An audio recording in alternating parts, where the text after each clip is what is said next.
Olá, nós estamos com você no www.contraponto.digital. Agora o nosso site para apresentar a você um outro ponto de vista.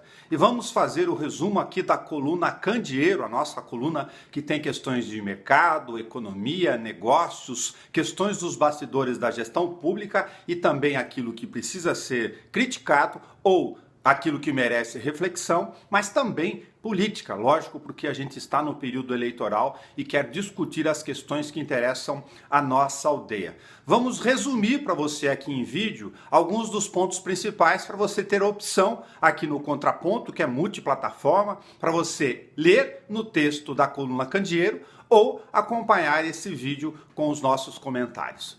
Então vamos lá.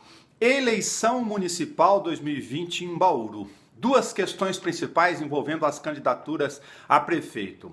Ainda na noite de segunda para terça-feira, uma repercussão em relação à medida nacional tomada pelo PTB de Roberto Jefferson, o velho cacique do mensalão e das coisas da República que ele tanto dedurou, agora junto com o governo federal, Bolsonaro dando apoio, olha, quem diria, ele acaba mexendo no ninho no estado de São Paulo, liderado também pelo eterno cacique Campos Machado, deputado estadual que não larga do comando do partido. Bom, o fato é que o PTB acabou assumindo algumas coligações que não são bem-vindas para o apoio do Roberto Jefferson do PTB em nível nacional, que está próximo do governo Bolsonaro, em algumas candidaturas em cidades e municípios. Tem alianças com o PSDB, que não são tão esdrúxulas assim, mas ele não gosta muito, o cacique nacional, mas tem alianças também com o PT. E aí é conversar entre o Deus e o diabo na terra do sol, parafraseando a questão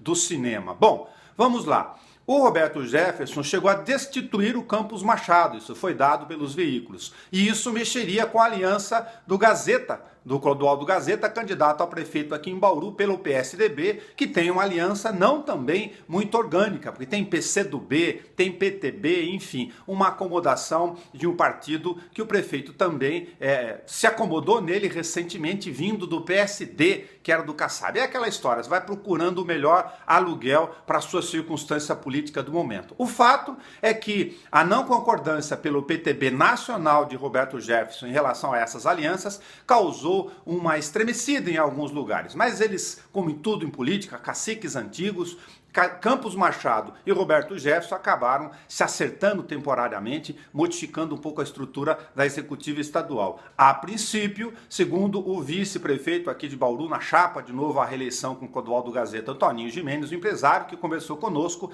não há razões para preocupação. A chapa já foi registrada e o PTB continua na aliança com Gazeta, o que seria bastante difícil uma modificação a essa altura. Imagine tempo de TV, recursos partidários, fundo partidário, fundo eleitoral para serem redistribuídos. Bom, uma outra informação, porque a gente precisa falar de todos os bastidores. A gente tem dado na coluna Candeeiro que alguns partidos têm nos ligado, tá? E conversamos isso com o Raul Gonçalves de Paula, candidato do DEM, de forma aberta, como todas as questões, sobre o vasculho que está sendo feito em relação à sua candidatura de documentações, empresas, prestação de serviços. Como se sabe, o Raul é médico. E o que tem? Tem uma legenda que está analisando, não está contente com as informações de que uma empresa, pessoa jurídica, portanto, prestador de serviços na área médica, contratada regularmente por licitação pelo Estado, através da FAMESP, uma empresa do Raul, que ele assume esse contrato regularmente,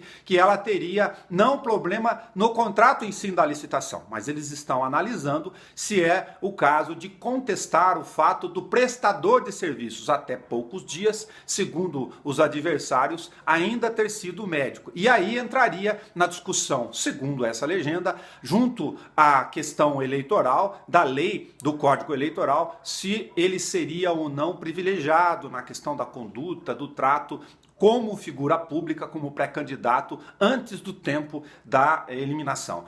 O jurídico de Raul Gonçalves de Paula descarta completamente essa situação, nós já perguntamos isso a ele. Bom, como isso ainda está pipocando no bastidor político, nós demos uma recomendação básica de jornalismo, diz que o conselho não dói nada a ninguém, né? Olha, tem dúvida, acha que a questão merece ser discutida à luz da lei eleitoral? Representa no Ministério Público Eleitoral. Por hora, é essa a questão.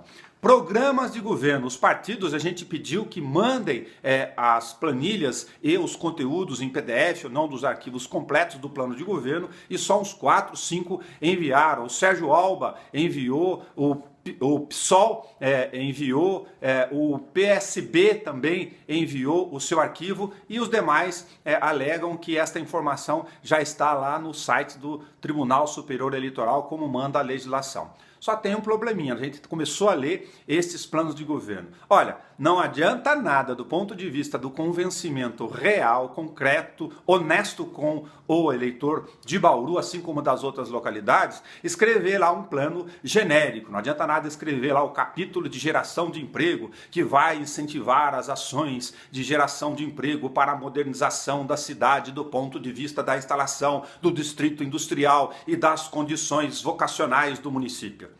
Plano genérico, Ctrl+C, Ctrl+V, que repetem as mesmas fórmulas antigas, não explicam nada. Candidatos e candidatas, assumam compromissos reais, porque vocês serão chamados a esta responsabilidade. Ou fiquem no discurso genérico, depois não reclamem nada do comportamento da crítica, de qualquer veículo de comunicação que está realizando a cobertura destas eleições. Vamos mudar de assunto. A Prefeitura apresentou em audiência pública obrigatória pela lei fiscal os dados do segundo quadrimestre de 2020. O que significa isso? Receitas e despesas até o mês de agosto. Como a gente vem acompanhando no Contraponto Digital, é assustador a questão da previsão. Lógico, muito por causa da pandemia. A Prefeitura faz uma previsão, como já escrevemos em matéria específica, que fecha este ano de 2020 com uma perda de receita global de cerca de 110 milhões de reais, na comparação entre a previsão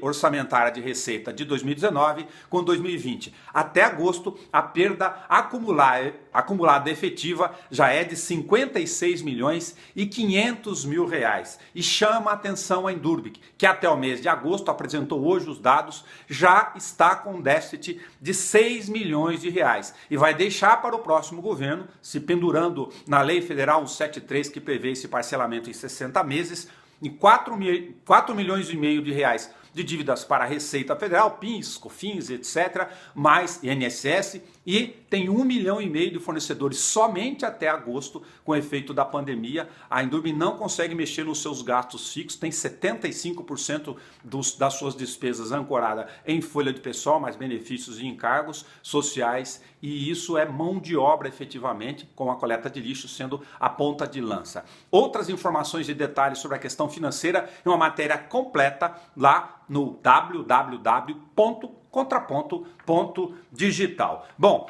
nós estamos lá no Contraponto, que entramos agora, junto com a campanha eleitoral, com a cobertura, para oferecer em vídeo e em texto essas informações para você, com a coluna Candeeiro, com vídeo, com texto, com comentários, com bastidor. Envie sua crítica, suas sugestões. Temos artigos de convidados nas áreas especializadas. Temos lá o Alfredo Gioielli com uma informação específica muito importante em relação ao projeto luminotécnico da iluminação pública que está em andamento no município. Temos o Dimas Tafelli falando sobre a Lei Geral de Proteção de Dados, um bom texto, além de outras informações para comentar com você. Bom, a luz acabou, como você está vendo, e o nosso papo ficou longo. Você quer saber mais? Entre lá na coluna Candeeiro e também no www.contraponto.digital. Até!